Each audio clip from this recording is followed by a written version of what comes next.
Muitos chegam aqui no canal, se interessam pelo conteúdo, se interessam pela fé e vêm me perguntar: Rodrigo, como eu começo a estudar? Por onde? Que livros? Que material você recomenda? Pois bem, devido a essa recorrente dúvida, estou aqui para começar e dar uma orientação melhor para ajudar vocês.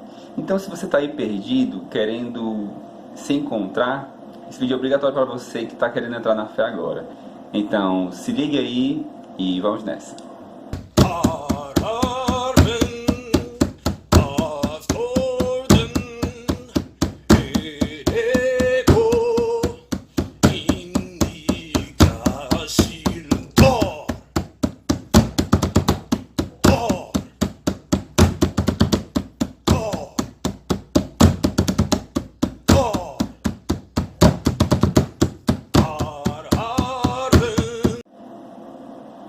Feliz fevereiro a todos nós, né? Entramos agora no segundo mês do ano.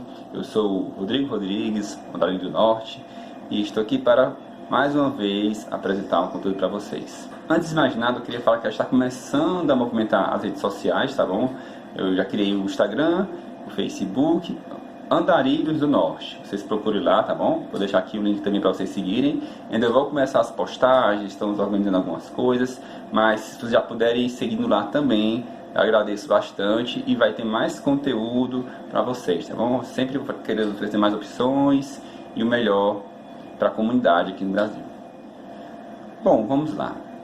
Rodrigo, gostei do conteúdo, estou me interessando pelo paganismo nórdico, quero seguir como religião, como fé, só que não sei por onde começar, não sei, estou mais perdido que segue tiroteio.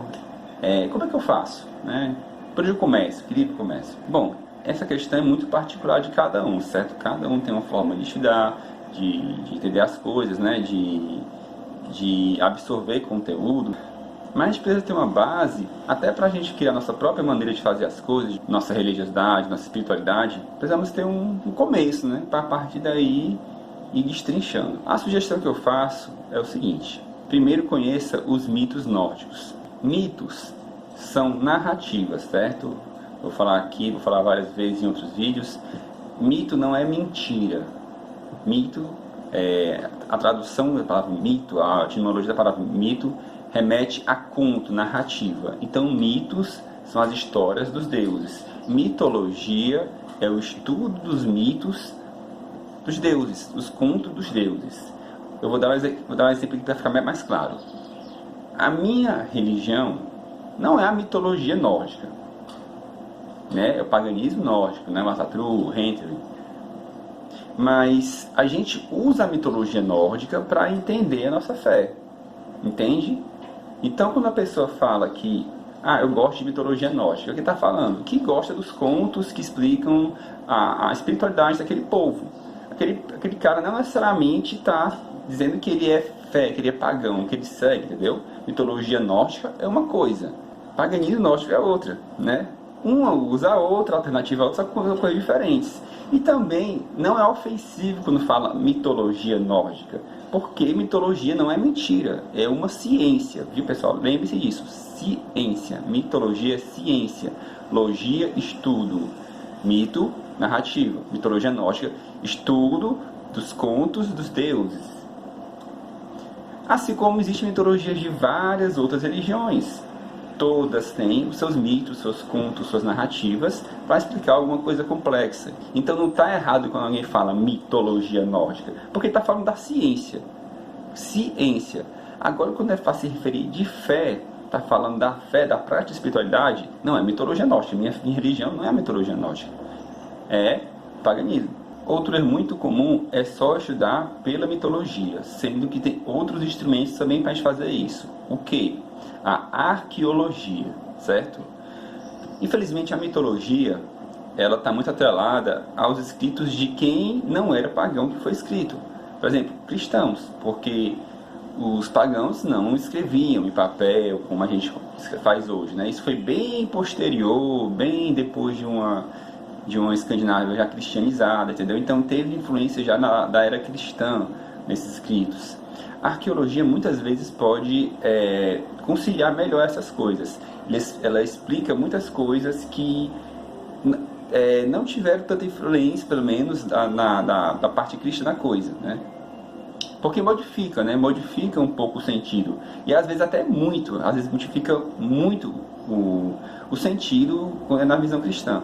Então não estudem só a mitologia, estudem também a arqueologia, achados históricos, né? Artigos científicos que publicam muito. Aqui no Brasil nós temos um respeitadíssimo instituto que faz isso, que é o NEV, Núcleo de Estudos Vikings e Escandinavos. Muito respeitados, fazem um trabalho muito sério e sempre ativos, sempre publicando artigos, conteúdos, e até agora ultimamente vídeos no YouTube.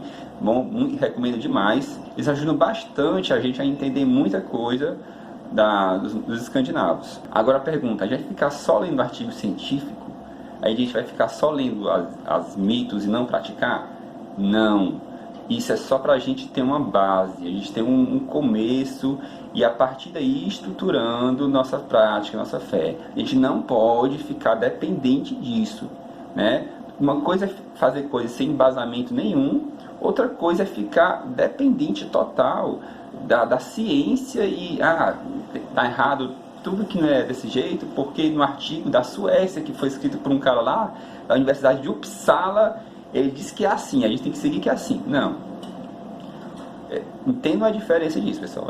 Tem uma coisa, outra coisa, outra coisa. Usem para estudar, para entender e a partir daí desenvolver a prática. Não fiquem com discursos de autoridade, tá bom? Porque em fé, em religião e espiritualidade, pouco importa o que a ciência acha. Inclusive, já vi casos em que a espiritualidade dizia uma coisa e a fé e a ciência dizia uma coisa que não era verdade, que não procedia. Não? Então eles são muito limitados nessa questão. Eu já percebi muito isso. Eles têm uma linguagem própria, entendeu? Eles têm que estar certos, eles têm que ter uma certa postura, a ciência, né, em relação à fé.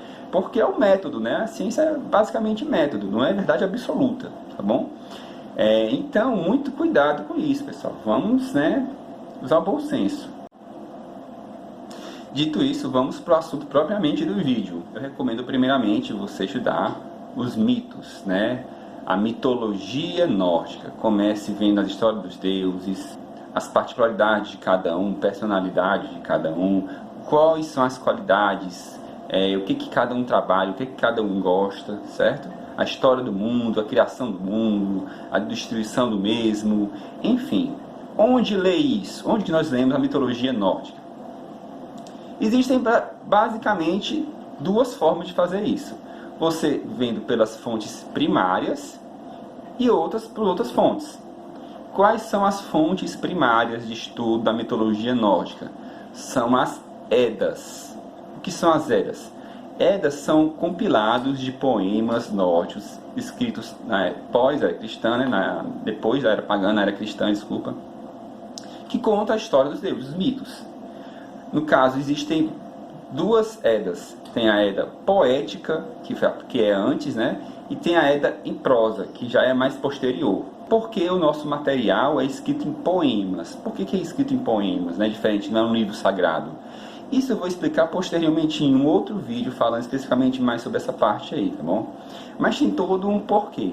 Entendam que realmente você pode ver que a poesia tem muita importância para as antigas sociedades. Os dois principais poemas que eu acho de extrema importância, você saber pelo menos eles, você ler e entender, é o Havamal, que é as palavras do Altíssimo, e a Voluspa, que é a profecia da Volva. Neste último, a Voluspa, ela fala da criação do mundo, nosso universo da Yggdrasil, como nós conhecemos, e também da destruição do mesmo, tal do Ragnarok. O Havamal, que é as palavras do Altíssimo, é como se fosse uma transcrição de dizeres de Odin, pai de todos, falando alguns conselhos do que seria recomendável seguir.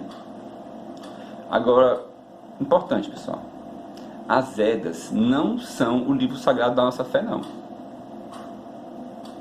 Tem muita gente que usa esse discurso por aí, fala que o nosso livro sagrado é a Eda poética, a de prosa, sendo que isso não é verdade, tá bom?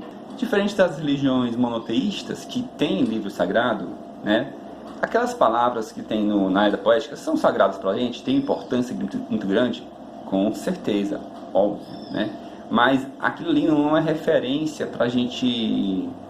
Vou dar aqui um exemplo, certo? É como se os nórdicos antigamente, quando faziam as celebrações, os blotes, de repente chegava lá o rei, o sacerdote, a volva, sei lá, pegava o livro... Ô, peraí pessoal, vamos começar aqui o rito agora, vou pegar aqui o livro, vou pegar as Edas aqui e começar a ensinar aqui pra vocês. Rolava isso? Não, né? Porque era uma cultura oral, totalmente oral. Tudo era passado de geração em geração através das histórias, dos contos, né? E aquilo ali também não é verdade absoluta. Não é verdade absoluta, certo? Paganismo é uma coisa muito livre. Cada tribo fazia de um jeito. Quando a gente tem reconstrução de hoje de alguns aspectos, né? Por exemplo, o blote era feito de tal maneira. Todas as tribos, todas as etnias faziam da mesma forma? Claro que não. Tinham diferenças regionais. O pessoal da Suécia fazia de um jeito, a Noruega fazia de um jeito. Então, não é a verdade absoluta, diferente do livro sagrado das religiões monoteístas, que para eles, na fé deles, aquilo é verdade absoluta. Na nossa, não tem isso.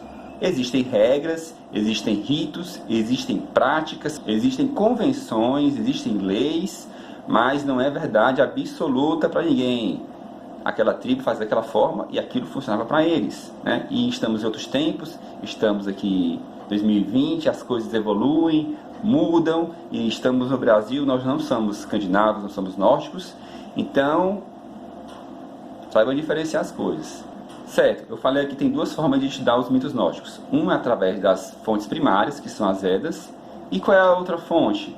Os livros que escrevem contando essas histórias nas versões deles. Por exemplo, o famoso livro Mitologia Nórdica, do Neil Gaiman, que muita gente conhece, é fã, o cara é sensacional mesmo, escreve as histórias de forma muito bacana, muito clara. Claro, tem alguns erros, sim, nos livros deles, né? Tem vezes que ele troca Iduna por Freya, por exemplo, tudo bem? Mas, de forma geral, é um material que dá para entender muito bem e fácil a mitologia nórdica. Basicamente, são as mesmas histórias que são contadas na Voluspa, né? Em outros poemas nórdicos, só que ele fala na versão dele de contar, né? Então, tem isso, né? Você pode escolher outros livros que falam sobre mitologia nórdica, ou pode se atrelar às fontes primárias, que são as Edas, que tudo que a gente conhece da mitologia nórdica hoje, basicamente, grande parte vem das Edas, entendeu? Foi daí que os autores usaram para criar os livros, romances e tudo mais. Depois disso, Rodrigo, eu li aqui as Edas, li boa parte dos mitos e tudo mais, entendi, bacana, legal. E agora? Bom, agora eu recomendo você pegar um livro que fale exatamente em essa parte de introdução da fé. É uma parte mais esotérica, vamos dizer assim, né? Porque é a prática da fé mesmo, né? Como não é uma coisa unificada, existem diversos autores com diversas visões. O livro que eu recomendo para todo mundo que chega para mim e pergunta, certo, no privado, coisa do tipo, eu recomendo aqui no Brasil, em português, os livros da Reentrou em Liberdade, escrito pelo Daniel. Foi o livro que eu comecei a ler quando eu entrei, certo? E até hoje eu não vi um material tão bom que aborde tantos assuntos diferentes, visões diferentes como no livro dele. Por quê? Porque ele fala um pouco do que é a fé, ele fala de diferenças de vertentes, ele fala até de as visões políticas um pouco, ele introduz lá, fala as diferenças, ele explica um pouco das práticas também. Ele é bem completo nesse sentido, porque ele fala de tudo um pouco. Ele fala o que uma pessoa que está entrando agora no paganismo nórdico precisa saber antes de entrar, para não cometer tantos erros no caminho. Então é muito importante, até para as pessoas que já estão há um tempo no paganismo, que já praticam a fé, esse livro. Esses livros, na verdade são 3, né? Mas um é mais introdutório, os outros 2 são mais para a parte da prática mesmo em si. Isso também que é bacana, ele fala da prática, o que é um blot, como fazer, o samba, tudo. Então eu recomendo fortemente para quem está começando agora, começar com os livros dele. No site dele, da Reentrou em Liberdade, tinha disponível de grátis. Só que o site, até a publicação desse vídeo, estava fora do ar. Eu não sei se voltou. Mas, de qualquer forma, tem como comprar a versão digital ou a versão física também. Então, ajudem o autor também, pessoal, né? Compre o livro, versão física, tá bom? Não é caro, são livros baratos. Dá para você ler rapidinho também e absorver muita coisa para pouco tempo. Bom, certo, e depois daí? Bom, depois daí quem manda é você. O que você quer aprender mais? Quer saber mais sobre Blot? Quer saber mais sobre ritos? Sobre comemorações? Vai da sua necessidade. O básico você já começou, você já sabe o começo, como é que funciona, então a partir daí vai da sua necessidade de aprender. Quer aprender mais sobre Sage, Galdra? Tem livros mais específicos sobre isso. A seguir, o que eu recomendo de verdade é você entender o Deus que você está começando a cultuar no momento. Você vai cultuar vários, né? Afinal nós somos politeístas. Mas pesquise, entenda o que é aquele Deus, a história daquele Deus, os mitos dele, o que ele gosta, o que ele não gosta. A partir daí vai se desenvolvendo. E, não, por último e não menos importante, procure os pagãos, procure grupos, tanto pessoalmente melhor ainda. Nós estamos falando em pandemia, mas estou falando para depois também. Então é isso, espero que vocês tenham gostado, tirado algumas dúvidas. Se tiverem dúvidas ainda, podem me procurar, não tem problema, eu respondo. Bons estudos para vocês, mas também não se esqueçam, o que vale também é o que você sente, o que você está, a conexão, né, o espiritual. Não deixe só a teoria fazer as coisas, façam na prática, tá bom? Pratiquem, vejam aquilo, entendeu? Concilie as duas coisas, tá bom? Não só prática, só achismo,